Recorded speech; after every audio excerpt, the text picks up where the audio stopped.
Hi there, this video is for next week's extreme divisive weather forecast UK 2021. If you like this video, this music, please a thumbs up. So this is my local weather data across working town locally.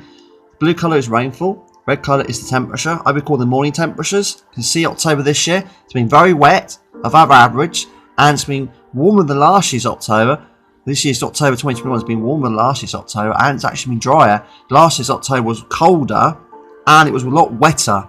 Very extreme wet. Actually, it looked like magma falls coming down across Woking town locally. That must rain. Incredible, wasn't it? And we look at the rainfall for the last, well, 4 or 5 years across Woking town locally. And it was another wet month, like it was last year's October. It's the wettest month we've had since, since July this year. It was 104 minutes of rain. Incredible across Woking town locally. That's unusual.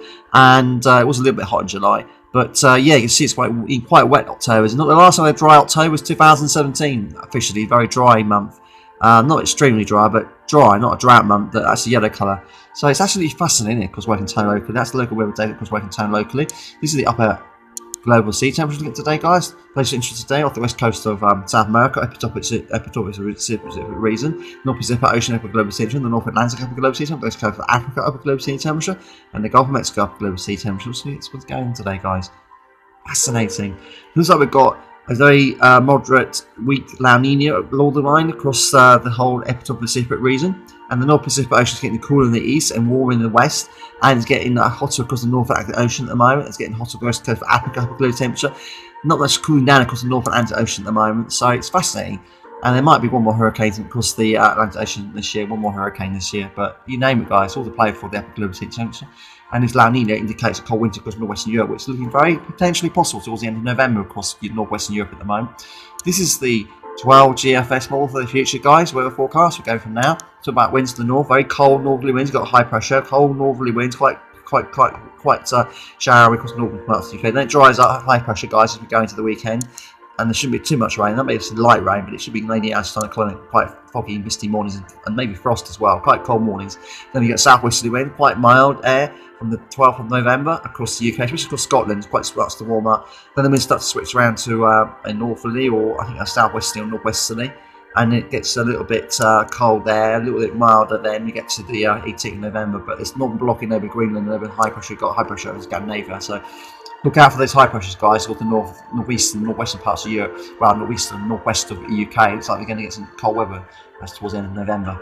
This is the upper air temperature across the Midlands today, across Birmingham City. Red line's the 30-year average line. White line's where the temperature is going, and we are going above it around the, you name it, guys, the 9th of November, and then we go down below it with the 10th of November. Around the 12th of November, then it goes up to average around about the 16th, 17th of November, and down here rainfall spikes. There's not much rain precipitation until we get to the 12th, well, the 10th of November, and then twisting the 14th onwards until the end of November. It's more showery across the Midlands. There might be wintry precipitation there, can't rule it out completely. And this is the weather forecast of Woking town. Talk about northwesterly wind there, guys. Yeah, northwesterly wind, mainly cloudy tomorrow, and the same on that day. Maybe a little more sunshine Thursday and Friday. And Saturday looks like there's a little bit of cloud in it. It's not good news for my fireworks display. You name it, guys. And it looks like it's the same weather next week. It could change though. Don't get surprised. There might be showers next week as we go further into the middle part of November. It might get a bit unsettled. This is the weather forecast for Christmas weather across chance of snow across Woking town locally on Christmas Day. Watching it at the moment, 25% chance. It's going to be heavy rain. It's a high 10 Celsius. So if you like this video, please thumbs up and subscribe to my channel. Because the force is with you always. Correct, that's what they need to the minute. That way, they need to you. Subscribe to my channel. Please leave a class. Please subscribe to Sign channels on YouTube. Because I'm always 85% right by the UK. Watching by the one. Please believe my weather forecast. Subscribe to my channel. By the one.